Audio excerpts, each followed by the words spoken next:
toutes et à tous, aujourd'hui je vous retrouve pour une vidéo de tuto concernant Cinema 4D. Donc aujourd'hui je vais vous présenter l'interface du logiciel Cinema 4D, donc je vais aller le lancer tout de suite. Donc alors Cinema 4D déjà, pour ceux qui ne connaissent pas, c'est un logiciel permettant de créer des backgrounds comme celui que vous pouvez voir, une petite image, un logo pour votre chaîne YouTube. Des introductions assez sympathiques, hein, je vous en montrerai tout à l'heure. Pour l'instant, j'attends l'ouverture du logiciel. Voilà, il est en train de s'ouvrir. Donc aujourd'hui, je vais vous présenter, donc là vous voyez donc, les 4 boutons. Donc ces 4 boutons, je vais vous les présenter. Je vais vous présenter les différents types de caméras, les différents types de vues. Euh, après,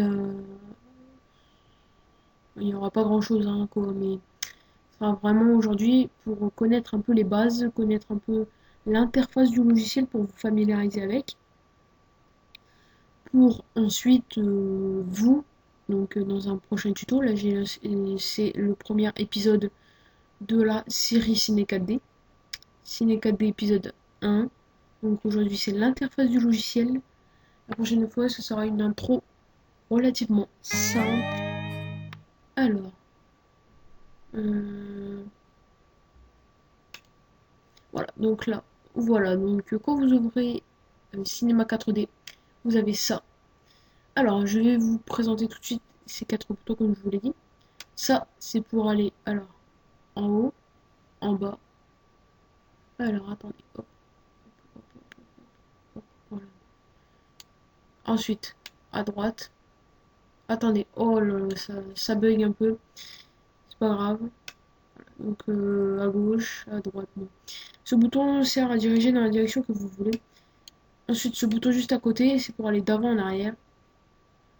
En faisant bouger votre souris. Ça, c'est pour aller comme ça. Donc, faire pivoter bien pour se mettre face au texte, hein, face quoi. Et la petite fenêtre pour avoir les différentes vues. Donc, la vue en perspective, la vue principale qu'on utilise le plus souvent, la vue de haut, la vue d'avant et la vue de droite. Pour ensuite, pour revenir, pour aller sur la vue de haut, on va cliquer ici. On reclique ici pour avoir nos 4 vues. Pour la vue d'avant, c'est pareil. Vue de droite. Et pour revenir à notre perspective, on refait pareil. Donc, ensuite, je vais vous présenter donc, ces 3 petits boutons. Donc là, c'est pour avoir le rendu.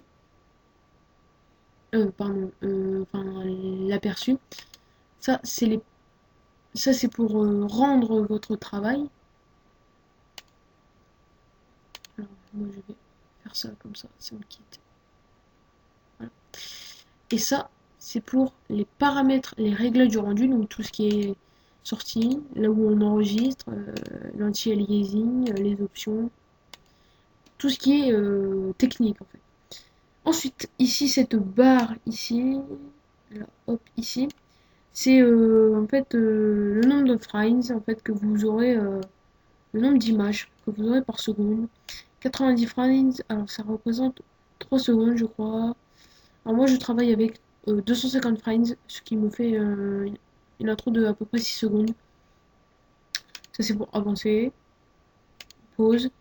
Bon, ensuite, il y a une petite clé que vous pouvez pas voir là. C'est dommage.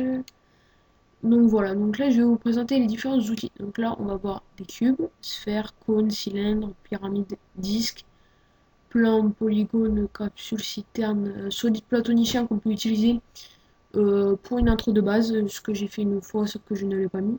Un tor, c'est-à-dire un genre de bouée, enfin, qui est très bien pour faire une image perso. Parce qu'on peut l'utiliser, on peut marquer notre nom de YouTube, hein, par exemple, n'importe quoi. On lui met une couleur et on le met autour, comme ça fait un petit truc, un tube, un terrain, un pointin, un relief. Ensuite, note, sélection et voilà. Ensuite, là, bon, vous avez des formes libres, vectorisation, etc. Ici, vous avez donc plusieurs fonctions également. Je vais pas vous les présenter, ça va être un peu complexe. La répartition, le booléen, le booléen, je sais pas comment on dit, qui est vraiment pas mal pour faire des logos personnels. Alors ici, c'est ce qui va nous intéresser le plus. Alors ici, on va donc pouvoir mettre une lumière, un spot, une caméra, ça sera indispensable, un ciel et un sol. Alors pourquoi je vous ai présenté certains, mais pas tous. Alors la lumière, parce on va pouvoir mettre des lumières dans des intros. La caméra, parce que ce sera pour enregistrer. Le ciel, parce que des fois on va l'utiliser, on en aura absolument besoin. Et le sol, parce que c'est toujours sympa d'avoir un sol. Parce que si on fait une intro sans sol, ça fait pas cool. Voilà, donc ensuite je vais vous présenter les modules externes. Il y en a le script personnalisé et le plugin Trozy 1.22 pour la R12 comme moi. Donc Trozy, ça permet de réaliser ce genre d'introduction que je vais vous présenter de suite.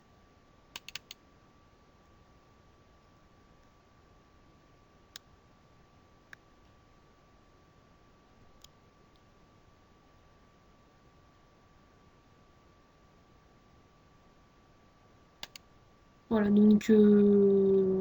donc ça c'est une intro pour mes tutos crack. Donc il n'y en aura plus beaucoup des tutos crack malheureusement. Comme je me lance dans la série Ciné 4D, je préfère m'intéresser à la série. Donc vous voyez, c'est 8 secondes. Donc j'ai travaillé, je crois, avec un peu plus de Friends que d'habitude. C'était une intro qui me tenait assez à cœur, voilà. Donc non, non. Alors, donc je vais l'ouvrir.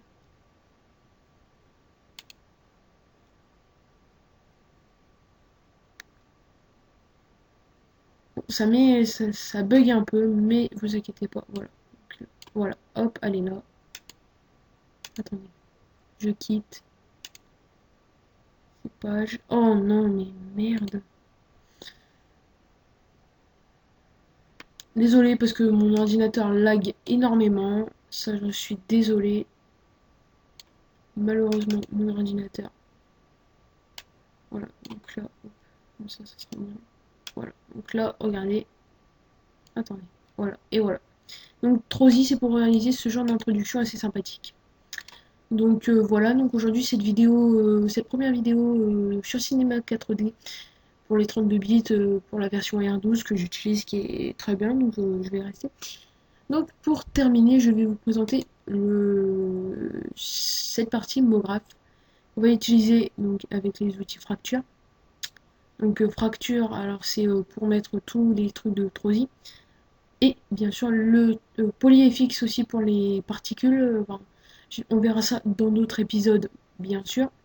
Le premier qu'on utilisera la prochaine fois, ce sera ceci, MoText.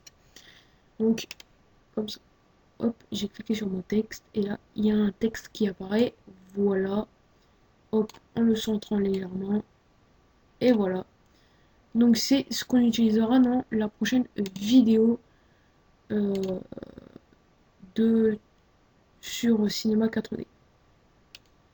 Donc j'espère que ça vous a plu et donc cette vidéo visait essentiellement à présenter le logiciel, à présenter son interface pour les débutants qui vont débuter avec la prochaine vidéo sur Cinema 4D quoi, hein.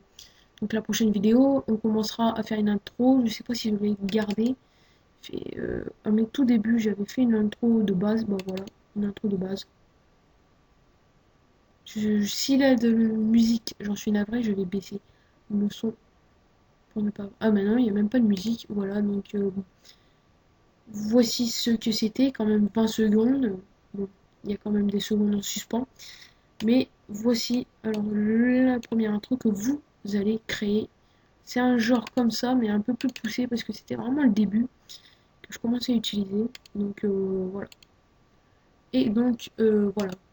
C'est terminé aujourd'hui pour la première vidéo sur Cinéma 4D. Je vous retrouve très vite pour le second épisode, la première intro.